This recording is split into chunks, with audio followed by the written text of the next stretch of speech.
Hello students, next हम discuss करेंगे example number 6। क्या कह रहा है देखो, if two vertices of an equilateral triangle are 0 0, मतलब कि इक्विलेटरल ट्राइंगल है भैया, है ना। इसने खुद ही ने गिवन कर दिया आपको ये। और ये पेन को क्या हो रहा है आज, इतना ज्यादा क्यों हैंग हो रहा है?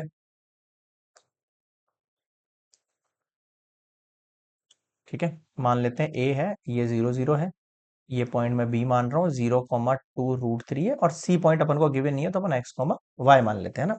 ठीक है, ये थर्ड वर्टेक्स हो गई। ये गिवन हो गया अपने पास कंडीशन, एक triangle A B C is an equilateral triangle. ठीक है भाई, आगे बढ़ो। अब आपको पता है इक्विलेटरल ट्राइंगल में क्या होगा, A B side, B C side और ए सी साइड तीनों क्या होंगी भैया, इक्वल होंगी। तो निकाल लो। सबसे पहले ए बी की साइड पर आता हूँ ना। अगर मैं ए बी साइड निकालने की बात करूं, ये वाली साइड, तो आपको पता है 0 - 0 यानी 0 का स्क्वायर, फिर 2√3 - 0 का होल स्क्वायर, सेम ही है। तो रूट में 0 का स्क्वायर तो 0 हो गया, 2√3 का स्क्वायर कितना, 2 का स्क्वायर कितना हुआ, 4। 4 मल्टीप्लाई √3 का स्क्वायर कितना हुआ, 3। 4 3 का कितना हुआ, 12। समझ में आया? ठीक है, आगे बढ़ो। अब आ जाओ बीसी पर। बीसी ये रहा, x - 0 का होल स्क्वायर प्लस y - 2√3 का होल स्क्वायर। एक्स का होल स्क्वायर, ए माइनस बी का होल स्क्वायर, देखो y का square minus 2ab, 2 2 4 √3y plus 2 2 4 और 4 3 12। ये हो गया, समझ गए? अब आ जाओ आप ए सी पर। सेम थिंग, x - 0 का होल स्क्वायर और y - 0 का होल स्क्वायर, तो कितना हो गया ये, x² प्लस y²। क्लियर है? अब मुझे पता है कि ये तीनों क्या है, आपस में इक्वल है। ये तीनों आपस में क्या है भैया, इक्वल है। तो क्या होगा, नेक्स्ट देखना।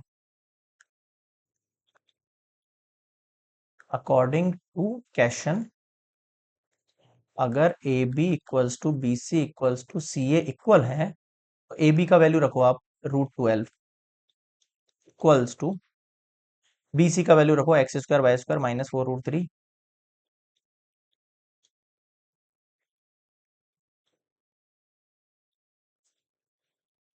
-4√3y plus 12 equals to, C A का वैल्यू रखो, सी ए या ए सी x² रूट में। ठीक है, अब देखो एक बार तो ये वैल्यू मैं इसके इक्वल रख देता हूँ, एक बार ये वैल्यू मैं इसके इक्वल रख देता हूँ, है ना। तो देखना कंडीशंस कैसे बनाने वाले हैं अपन। √12 इक्वल्स टू रूट में x² plus y² -4√3y plus का 12 अगर है तो रूट से रूट कैंसल आउट हुआ, तो 12 equals to x² plus y² -4√3 plus 12। 12 से 12 कैंसल आउट हो गया, केवल आपके पास बच गया है x² प्लस y²। इसको अगर उधर भेज दूं तो पॉजिटिव का 4√3y हो जाएगा। This is your first equation.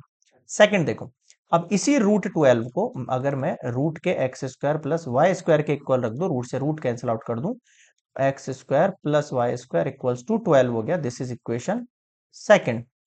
समझ में आया कुछ? अब अगर मैं सेकंड इक्वेशन को फर्स्ट में पुट करता हूं या फर्स्ट को सेकंड में पुट करता हूं, कुछ भी समझ लो आप, है ना। तो क्या हो जाएगी वैल्यू, देखना। Put equation 1 in equation 2। अगर अपन ऐसा करते हैं तो देखो, x और y² की जगह हो जाएगा 4√3y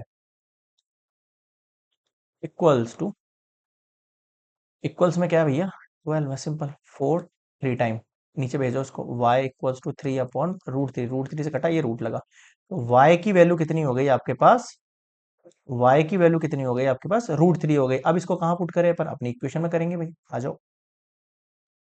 इसको आप थर्ड मान लो, y equals to √3, put in equation 1 2 जो आपको करनी है, किसी में पुट कर दो, सेकंड में पुट कर देते हैं या वन फर्स्ट में कर देते हैं। सेकंड में अगर पुट करते हैं तो देखो, x² प्लस y का स्क्वायर यानी √3 का होल स्क्वायर इक्वल्स टू में 12।